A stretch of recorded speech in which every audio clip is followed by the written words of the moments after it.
Hello સેવ Hello. Last day ફૂટબોલનો 3 વર્ષથી જતો હતો સ્નેહ આ ફૂટબોલમાં અને હવે આજે લાસ્ટ ડે આવી ગયો છે કેમ કે અમારે હવે મૂવ થવાનું છે એટલે બધી એક્ટિવિટી ધીમે ધીમે બંધ કરવાની હતી.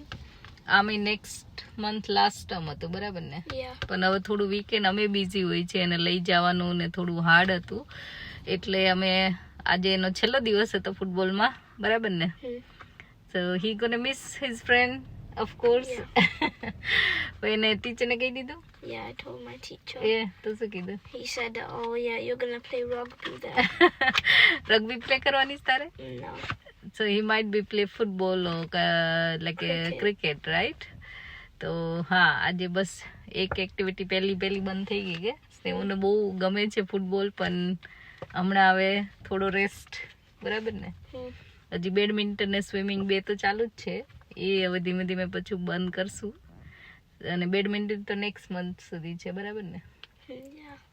સ્વિમિંગ તો આપણે બંધ કરવાનું છે હવે જ્યારે કરીએ ત્યારે બહુ ગરમી છે એટલે હમણાં થોડું રહેવા દીધું છે બરાબર ને? તો ધીમે ધીમે યુકે બધું બંધ થશે. ઓસ્ટ્રેલિયામાં જે નવું ફાઇન્ડ કરીશું બરાબર ને? And I also got player of the day. Yes અને લાસ્ટ ડે ને હું પ્લેયર ઓફ ધ ડે મળ્યો જો એટલે he was playing very good so far. એને મજા કરતો તો દર વીકે લગભગ એ સર્ટિફિકેટ લઈને આવેલો છે એને ભેગા કરીને ગણું તો કેટલાય થશે કદાચ બરાબર ને? Yeah. તો હવે બસ જો ફ્યુ ડેઝ લેફ્ટ છે સ્કૂલમાં તે બરાબર? Few weeks 3 weeks 1 week I'm going residential. હા એને ટ્રીપમાં જવાનું છે એની પ્રિપરેશન કરવાની છે હે પેકિંગ કરવાની છે પછી એને સ્પોર્ટ્સ ડે છે એની ગ્રેજ્યુએશન પાર્ટી છે બહુ બધું આ મહિનામાં છે બરાબર ને? જુલાઈમાં એટલે જુલાઈ તો બહુ બિઝી જ છે પણ અમે તમારી સાથે આવી રીતે બધું શેર કરતા રહીશું બરાબર ને? Yeah. તો ચલો થઈ ગયું.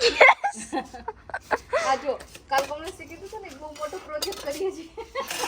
હા મોટો પ્રોજેક્ટ આ તો આ ટાઇલ્સ બધી હલી ગઈ હતી એ બધી કાઢી ખોદી ને આ બધું જો કાઢ્યું કચરો ને આ ટાઇલ્સ હરખી કરી આ 2 દિવસ તો આ 2 દિવસથી જો આમ જ બિઝી હતા અને આ બધી હરખી ચોટાડી આ ડેડીને લે આવ એ આ છોકરે મેન કારીગરી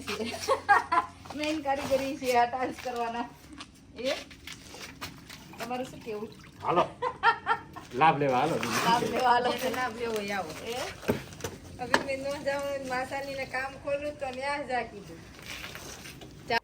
તો ચલો 2 દિવસથી આમ જ બહુ બિઝી હતા અને આજે બનવાની હતી દાલ ખીચડી જે રેસ્ટોરન્ટ્સમાં બનતી હોય છે અલગ અલગ 2 વસ્તુ બાફીને બનાવતા હોય છે એટલે મેં દાળ લીધી છે મસૂર દાળ થોડી મગની અને તુવેરની આપણે થોડી હળદર અને મીઠું એડ કરીને એને બોઇલ કરી લઈશું અને એ જ રીતે આપણે રાઈસને પણ અલગ જ બોઇલ કરવાના છે અને એમાં સોલ્ટ મેં થોડું એડ કર્યું છે. હવે આપણે ઓનિયન લઈશું, મરચાં, લસણ, સ્પિનચ લીધી છે, ટમાટો લઈશું અને લીલા વટાણા નાખીશું. બીજા કોઈ વેજીટેબલ્સ તમારે એડ કરવા હોય તો તમે કરી શકો છો અને આ વેજીટેબલ ખીચડી કાઇન્ડ ઓફ પણ દાલ ખીચડી કહેવાય એવી બનશે જે અલગ અલગ 2 વસ્તુ બાફીને ભેગી કરીને બનાવવામાં આવે છે. આ ખીચડી ટેસ્ટમાં વધારે સરસ લાગતી હોય છે. તો આ રીતે દાળ બોઇલ થઈ ગઈ છે, રાઈસ પણ થઈ ગયા છે. હવે આપણે વઘાર કરીશું તો વઘાર માટે મેં ઘી અને તેલ 2 ભેગું લીધું છે. એમાં રાઈ થોડી સિંગદાણા એડ કર્યા છે, જીરું નાખીશું, લીમડો લીધો છે. બધું સરસ રીતે સતરાઈ જાય ત્યાં સુધી એને આપણે ગરમ કરીશું અને એમાં હિંગ એડ કરીશું. બધું સરસ રીતે મિક્સ થઈ જાય પછી આપણે જે બધા વેજીટેબલ્સ કાપ્યા છે આ પાલક અને ઓનિયન ને બધું મેં મિક્સ કરી લીધું હતું એ બધું એડ કરીશું અને એને સાતળીશું.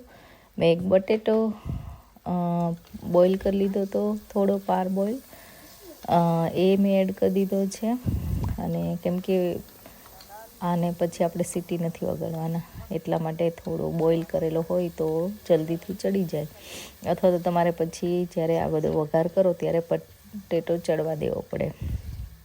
તો આ રીતે બધું મિક્સ કરીશું સરસ રીતે. ને હવે આપણે થોડા ડ્રાય મસાલા કરીશું, જેમાં ધાણા જીરું, થોડી હળદર અને લાલ મરચું એડ કરીશું. ગરમ મસાલો પણ તમે એડ કરી શકો છો. ઘણા સૂકા લાલ મરચું, પછી લવિંગ, તજ એ બધું પણ એડ કરતા હોય છે. તમે કરવું હોય તો કરી શકો છો, પણ આ નોર્મલ એકદમ સાદી રીતે વઘારેલી ખીચડી છે. અને હવે આપણે જે બોઇલ કરેલી દાળ હતી એ દાળ એડ કરીશું અને સરસ રીતે વઘાર સાથે મિક્સ કરીશું.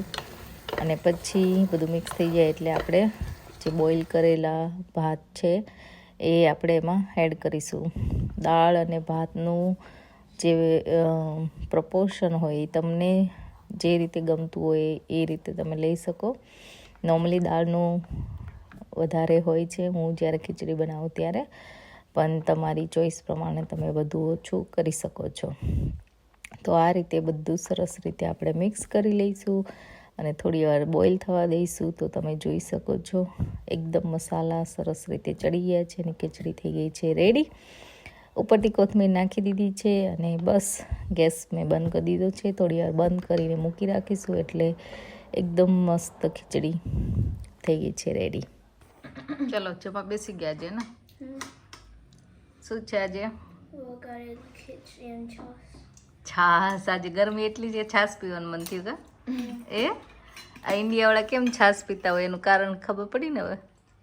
એ વઘારેલી ખીચડી, પાપડ, જીરા છાશ. જીરા છાશ.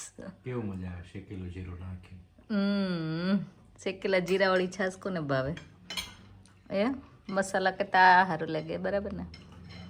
તો આજે વઘારેલી ખીચડી ને છાશ પાપડ, બરાબર? ચલો બધા જમવા. તો ફાઇનલી અમારો પ્રોજેક્ટ પૂરો થઈ ગયો હે ને? એ ટાઇલ્સ લાગી ગઈ મસ્ત, હલતી નથી. એ નાઈસ એન્ડ ચોખ્ખું થઈ ગયું બધું. જો છેલ્લે આ પટ્ટી બાકી હતી એ લગાવી દઈ એટલે હવે આ છે ને હલતી હતી, આમ પગ મૂકીએ ને ત્યારે બધી ઢીલી થઈ ગઈ હતી. તો હવે થઈ ગઈ બધી સરસ. બધું વોશ કરી નાખ્યું ને વીકેન્ડ અમારું આમાં જ વહી ગયું આખું. આ વીકેન્ડ તો